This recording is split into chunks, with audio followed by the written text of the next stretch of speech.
Actually, it's not even a good example because he'd probably be making a profit if he was mowing lawns. This kid started a car detailing business, and the kid is losing like $5,000 a month in his car detailing business because he's got rent. Let's say he borrowed money to buy the machines for the car detailing and yada, yada. He's got workers and he's got no clients, or at least his clients are paying him just like 25 cents an hour, and he has to pay his workers like $20 an hour, right?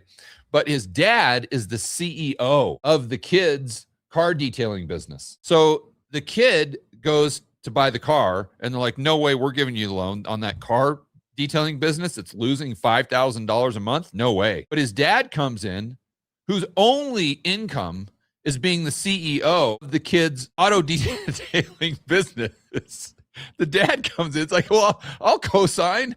And then the guy selling the car is like, oh, in that case, well, this is a no-brainer. This is a no-brainer deal. And no one takes the time to sit down and connect the dots, because it's like, well, we don't need to think this through. It's straightforward. We got the kid's dad. He's the co-signer. Enough said. And no one takes it one step further where you're like, wait a minute here. There's no way that we would lend to the kid directly because his business sucks, but his dad's only source of revenue is from the sucky business. That's literally what we're dealing with here. That's what we're dealing with. And for some reason, the market just sees Nvidia, or the kid's dad, as a co-signer, and they're like, well, this is fantastic. Nothing can go wrong here, because we know that Nvidia makes all this money, just like the kid's dad makes whatever, $3,000 a month. Well, sure, he makes $3,000 a month, but that's because his kid is losing $5,000 a month. So at some point in time, the kid's business goes bust and dad ain't gonna have any income. And then the co-signer is completely worthless because the co-signer was dependent on the original borrower. That's the bottom line. All right. So then they highlight the BIS came in with a report where they talked about this. They're warning about this. I think I did a video on that. And Ed Dowd, by the way, I think he did a Substack, which was really good, on this AI CapEx complete nonsense. But that was before they came out with this. It's almost like Jensen, Sam, and Miyagi-san, or whatever the dude's name is with SoftBank. It's almost like all these guys like get on a conference call, like a Zoom call, and it's almost like becoming a joke. Like they get on this Zoom call and they're like, I know what we can do. We can go ahead and have Nvidia co-sign for OpenAI, and then you can go ahead and get your loan, and then you can go ahead and charge your fees and blah, blah, and our share price will go up. And then on that call, they're probably like, no, that's pushing it a little too far. The market's going to see right through this. This is just blatant Ponzi scheme stuff. We're getting to the point now where we're just, we're explicitly duping the public.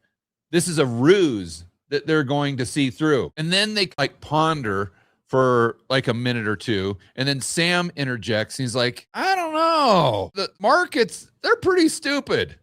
And then Jensen's like, hey, you got a point. And then Miyagi-san's like, oh, I've been doing this for 20 years. I've been doing this for 20 years. They will never notice. They will never notice. The more outrageous we get, the more the market bids up the price. And like, but this is really a step too far. And they're like, let's just go ahead and do it. Because even if we do tank the market, even if the whole thing collapses, who cares? We're rich.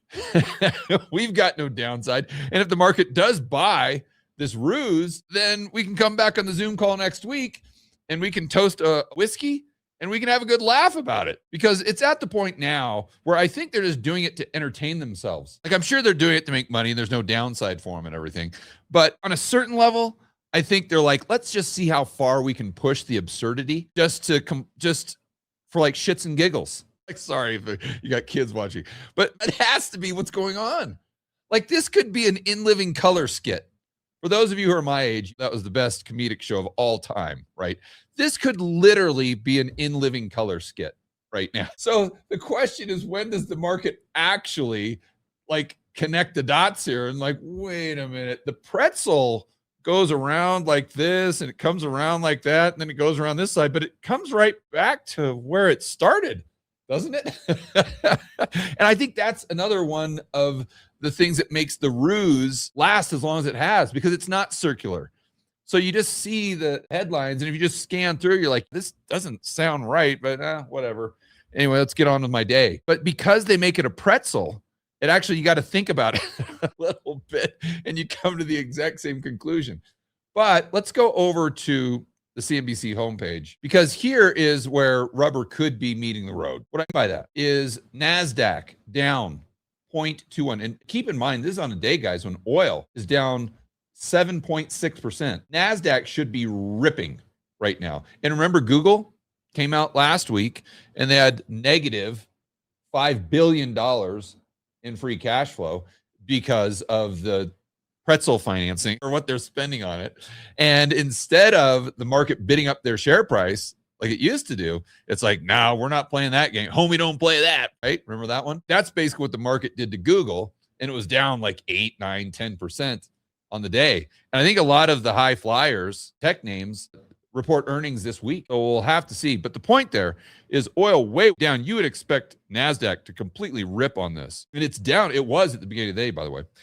It's down now 0.23%, but look at the Dow, 0.36%. If you guys watch my videos, a couple weeks ago, I talked about that very powerful indicator that goes all the way back to 1971, where you see the divergence between the Dow and the NASDAQ. If you guys, let's see, I've got it right here. Join for free at rebelcapitalist.com. Subscribe on Substack. Just click the link below.